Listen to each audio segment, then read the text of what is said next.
جب کہا اسیاں سے میں نے سخت لاچاروں میں ہوں، جب کہا اسیاں سے میں نے سخت لاچاروں میں ہوں، جن کے پلے کچھ نہیں ہے ان خریداروں میں ہوں، تیری رحمت کے لیے شامل گناہ گاروں میں ہوں، تیری رحمت کے لیے شامل گناہ گاروں میں ہوں۔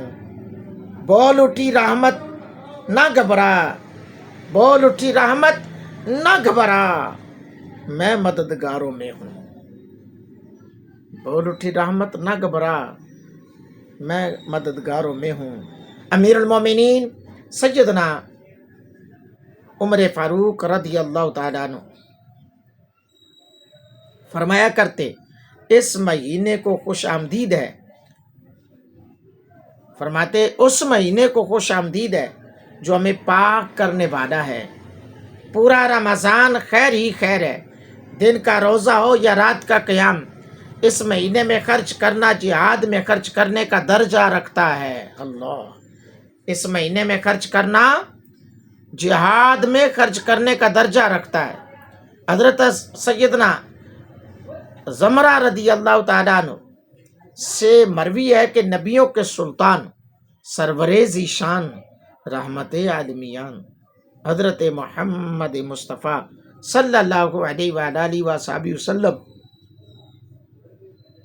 کا فرمان برکت نشان ہے، ماہ مقدس میں، ماہ رمضان میں گھر والوں کے خرچ میں کشادگی کرو۔ ماہ رمضان میں گھر والوں کے خرچ میں کشادگی کرو، کیونکہ ماہ رمضان میں خرچ کرنا اللہ تعالیٰ کی راہ میں خرچ کرنے کی طرح ہے۔ اپنے اہل و عیال میں خرچ کرنا اللہ کی راہ میں خرچ کرنے کے برابر ہے۔ کتنی برکتیں ہیں اس مہینے میں،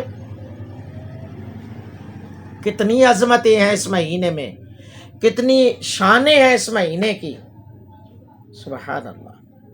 تو میرے مسلمان بھائیوں، اس ماہ مقدس کی برکتوں کو لوٹو، برکتوں کو سمیٹو، اور ہمارے چینل کا حصہ ضرور بن جاؤ۔ اپنی بخشش کا سامان کرو، اپنی مغفرت کا سامان کرو۔ اللہ تعالی ہم سب کا حامی و ناصر ہو۔ اللہ کی بارگاہ میں دعا کرتا ہوں کہ اللہ تعالی ہم سب کو نیک اعمال کی توفیق عطا فرمائے، اور اس بابرکت مہینے کے صدقے سے اللہ میرے اہل و عیال، آبا و اجداد کی کامل اکمل بخشش فرمائے، آپ سب کے اہل و عیال، آبا و اجداد کی بھی کامل اکمل اللہ تعالیٰ بخشش فرمائے۔ آمین ثم آمین۔ جڑے رہیے مزید اسلامی ویڈیوز، اسلامی تعلیمات، اسلامی معلومات کے لیے اس آئی ڈی کا حصہ بن کر، اس چینل کا حصہ بن کر دارین کی نعمتوں سے مالا مال ہوں۔ وآخر دعوانا الحمدللہ رب العالمین۔